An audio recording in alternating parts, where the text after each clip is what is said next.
E a gente abre essa edição falando sobre os gastos das estatais, continua o buraco nas estatais. E olha só essa informação que nos ajuda a entender um pouquinho de como chegamos até essa situação, a esse rombo histórico que as estatais brasileiras estão enfrentando. Olha só essa notícia. Os gastos dos Correios com patrocínio de eventos dispararam na atual gestão durante o governo Lula, liderada pelo presidente Fabiano Silva dos Santos.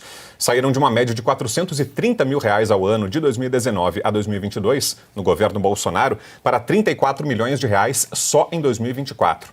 A estatal enfrenta problemas financeiros e deve ter o seu maior déficit da história nesse ano. Até setembro, eram R$2 bilhões de prejuízo.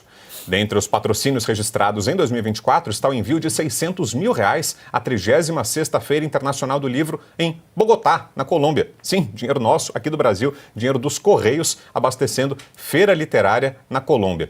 E o Festival Progressista de Música Pop Lollapalooza, em São Paulo, também apareceu entre os eventos que foram irrigados com grana dos Correios. Na justificativa para enviar o dinheiro para um evento no exterior, os Correios disseram que o objetivo era ampliar o alcance e visibilidade da marca. Isso porque a empresa, e mesmo assim a empresa não opera na Colômbia. Mesmo assim, houve essa decisão aí de mandar dinheiro para lá para ampliar a visibilidade dos Correios. Satisfeito com as explicações, ô Nogueira? Claro que não, né, Brown? Em primeiro lugar, eu queria entender, os Correios precisam fazer propaganda? Hein? Sempre tiveram monopólio, distribuição de cartas. Alguém vai dizer, talvez o produto Sedex concorra com empresas privadas, mas, sinceramente, se precisa fazer propaganda, precisa escolher bem os veículos, o público-alvo. Não é na Colômbia que os Correios vão fazer propaganda. Ponto número 1. Ponto número 2. Os Correios voltaram a dar prejuízo no governo Lula. Vale lembrar que no governo Bolsonaro, ainda que estatal, os Correios deram lucro.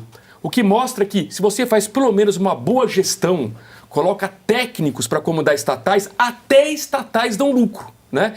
Agora, o terceiro ponto, Brau, para mim o mais importante é o Brasil perdeu uma enorme oportunidade de privatizar os Correios. Vamos lembrar que em agosto de 2021, a Câmara dos Deputados autorizou a privatização dos Correios e aí o texto foi para o Senado.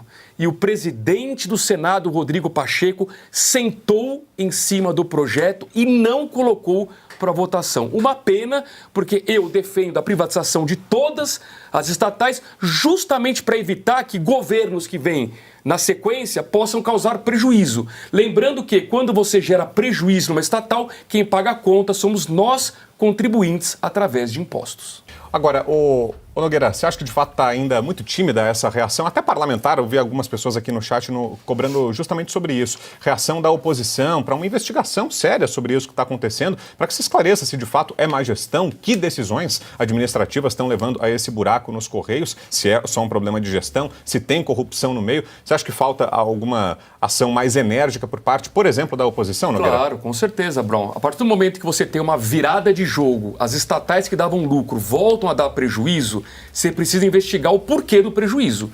É só aparelhamento? Só entre aspas, né? Colocou a companheirada em cargos estratégicos, pessoas incompetentes para fazer a gestão dessas empresas? Se é isso, precisa pressionar para trocar essas pessoas, colocar pessoas competentes. Para mim, o cenário ideal seria privatizar tudo, mas na medida em que não vai privatizar, colocar pessoas competentes para poder fazer uma boa gestão. Então, assim, para trabalhar os Correios, o presidente precisa entender de logística, né, do setor. Para, por exemplo, trabalhar na Petrobras, o presidente precisa entender de petróleo, né, no mercado de combustíveis e assim por diante. Você não pode colocar uma pessoa que é só um político, você coloca lá e fala, se vira. Porque, obviamente, se você tem um chefe que não entende nada do assunto, isso afeta toda a base de funcionários, né? E é curioso, Brown, porque quem já teve oportunidade recentemente de frequentar uma agência dos Correios é algo constrangedor, né? Primeiro você entra lá, tá sempre vazio, um monte de funcionário, com todo respeito, não fazendo nada, né? Raramente você é bem atendido, normalmente estão com mau humor ali, e eu nem culpo muito os funcionários, né? São pessoas que prestaram concurso, estão lá com a vida ganha, estabilidade, esperando um dia aposentar. Quando, na verdade, você precisaria ter um choque de gestão, as pessoas precisariam ser motivadas, terem metas, ganharem bônus se superassem as metas e assim por diante. Agora, se não for só má gestão, for corrupção, aí é muito grave, é caso de polícia. Aí sim cabe à oposição, por exemplo, pedir para que a Polícia Federal investigue. Vale lembrar, Brown, que em 2005, toda a origem lá da história do Mensalão começou com uma imagem dentro dos Correios.